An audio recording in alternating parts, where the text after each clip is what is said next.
Friends આજે આપણે શીખીશું 100 થી ઓછા નંબરનો સ્ક્વેર 92 જે છે એ 100 થી કેટલા દૂર છે તો 92 છે એ 100 થી 8 દૂર છે તો એ બંનેનો તફાવત લેવાનો એટલે કે 92 માંથી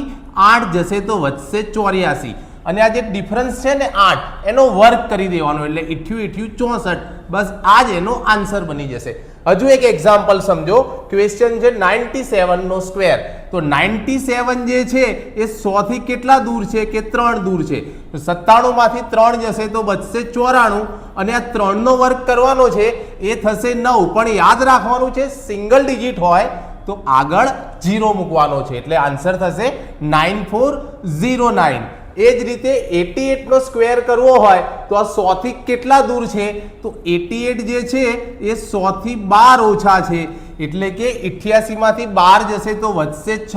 76 અને 12 નો વર્ગ થશે 144 પણ યાદ રાખવાનું છે હંમેશા લાસ્ટ 2 ડિજિટ હોવી જોઈએ એટલે આ 1 જે છે ને એ અહીંયા કેરી એટલે કે વધી પડી જાય 76 વત્તા 1 77 44 આનો આન્સર થઈ જાય। હવે પ્રેક્ટિસ માટે બે ક્વેશ્ચન આપું છું રાઈટ આન્સર તમારા મને ટેલી કરાવો કોમેન્ટ્સ કરીને મને કહો કાંઈ પણ ખ્યાલ ના આવ્યો હોય